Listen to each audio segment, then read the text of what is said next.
Welcome sa Durs 2.0. Fresh at nagbabagang happenings ba ang hanap mo? Mga padabarkads man yan o mga trending topics? Pwes, sagutin natin yan. Kaya naman isubscribe nyo na ang ating channel para sa mga nagbabagang balita everyday. Welcome back again sa ating YouTube channel mga Kadabarkads, and for today's video, ang pag-uusapan natin ay tungkol sa mga importanteng ganap sa loob at sa labas ng Itbulaga, and syempre mga dapat nating abangan ngayong 47th anniversary po ng Itbulaga. So kagabi nga po may pagganitong video ang Itbulaga. Ito yung see you nga daw ngayong araw ng Sabado, 11:25 AM, dahil ito po yung extended celebration ng Itbulaga na kung saan dito talaga nila ibubuhos yung pasabog na production. Kaya nung Webes hindi ganun po kabongga di ba? Dahil ngayong Sabado po nila talaga yan isi-celebrate. Pasabog po ang production ni Raisa May dahil kahapon lahat po ng EV host nasa studio para po sa matinding rehearsal. Maging si Bimbi, yung nilabas po nilang video kahapon ng Itbulaga, yan yung suot nila kahapon.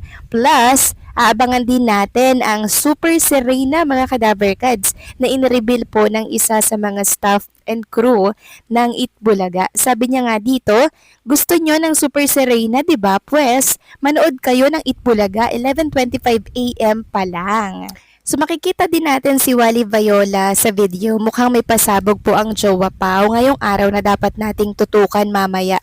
So exciting ito. Ang dami pong mangyayari na ikakatuwa po ng lahat. Hindi basta ang preparasyon ng TBJ production dito. Dahil talagang pinaghandaan po nila kasi kinailangan nilang i-tape ang Friday episode para lang makapag-rehearsal ng matindi. Kaya kung ako sa inyo, wag nyo pong palalagpasin yung episode na yan mamaya. Samantalang kahapon, nag-live naman po ang Team Raisa. Ito po yung pagka-uwi ni Raisa May from rehearsal po ng Itbulaga kahapon. Kung inyong mapapansin, yung suot dito ni Raisa May sa live ay yung nasa video po na nilabas ng TBJ kagabi. Ang dami po nilang naging kulitan doon ng kanyang mommy na talaga namang in-enjoy po ng lahat ng viewers kahapon. Gulat na gulat nga po dyan si Raisa May mga Kadabarkads dahil sa mga stickers na nakukuha po nila, like Galaxy na malaki po talaga yung halaga or yung convert mga Kadabarkads. And also, nag-dance din po doon si Raisa May ng Teach Me How to Doggy. Ito po ay upang mapagbigyan ang mga request po ng mga viewers sa live kahapon. Samantalang Jack Salvador, handler po ni Bimbi, meron na naman pong panibagong ayudang inilabas kahapon. Sa unang video, makikita nga dito na talaga naman pong pinagpiestahan na naman si Raisa at si Bimbi dito po sa studio ng Itbulaga. So everyday ganito po ang eksena nila together mga Kadabarkads. Talagang ang dami po nagmamahal kay Raisa and kay Bimbi na mga seniors. Makikita nyo din dyan mga Kadabarkads na may pa-heart sign pa nga po si Raisa at si Bimbi. Pinagdikit po nila yung kanilang mga kamay dyan para po makabuo ng puso.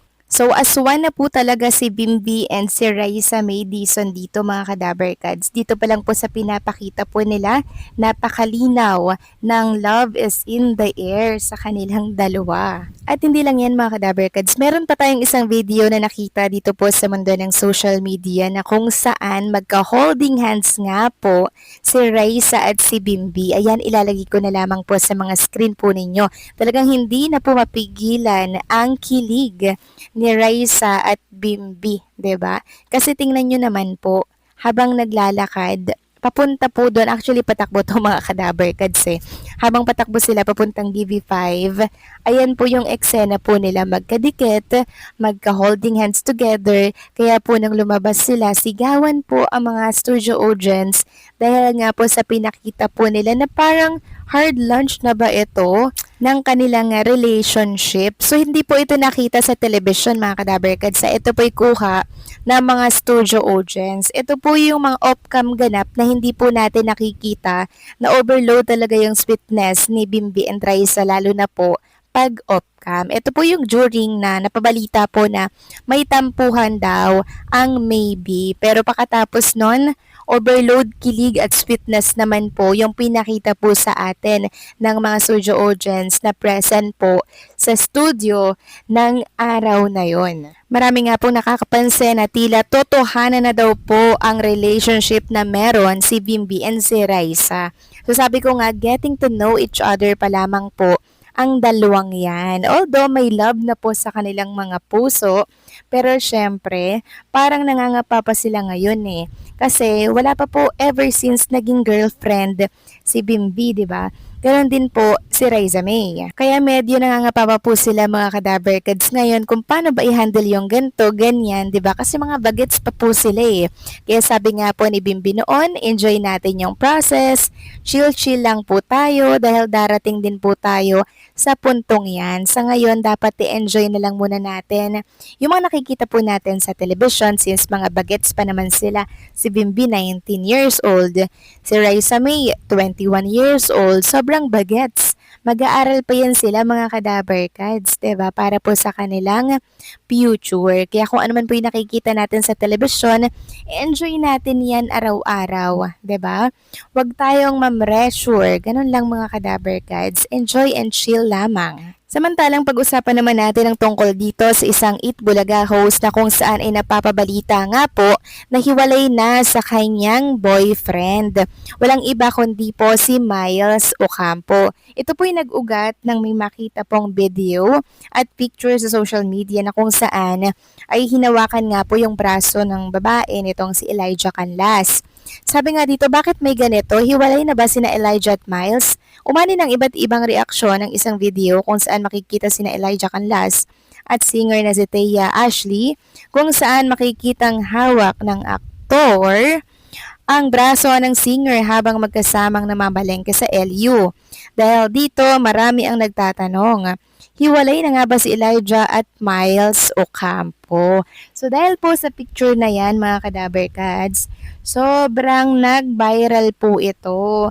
And marami nga pong naawa kay Miles Ocampo. Pero teka mga kadaber kads, may katotohanan nga kaya ang mga espekulasyon na yan na lumalabas sa social media? Sabi kasi dito mga kadaber kads, kasama daw po mismo ni Ashley yung kanyang boyfriend. Nagkataon lang po na parang hinawakan ni Elijah yung braso ng babae. Sabi nga dito, jowa agad, Elijah Canlas and Thea Ashley viral market photos in La Union have sparked debate among netizens with many immediately turning the sighting into a relationship issue. Social media user called the circulating post misleading, saying people were too quick to assume they were a couple based on the photos alone. Ito po yung naging komento ng isang netizen mga kadaber kads. So, misleading naman yung news. Lalo yung screenshot nyo, parang inayos lang naman yung girl para sa photo, jowa agad mga te. So yung inakbayan ni Thea, jowa niya din. Pakiayos news nyo mga auntie. So ayan po yung inakbayan ni Thea, ayan po yung kanyang jowa mga kadaber kads. Kaya medyo nagulat ako sa news, ha? Hiwalay na si Miles kay Elijah, hindi man lang natin nakita, di ba?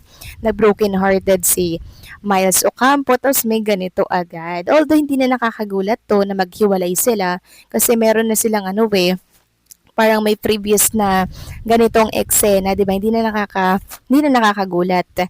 Pero yung ngayon talaga nakakagulat na okay naman po si Miles at si Elijah. Wala namang problema, 'di ba? Pero may mga ganito pong balita. Well, antayin na lang natin mga kadaver kads ang gagawing paglilinaw dito ni Miles or ni Elijah kung may katotohanan nga ba talaga ang isyong kumakalat sa social media. Kayo ba mga kadaver kads? Anong masasabi ninyo dito? Please comment down below.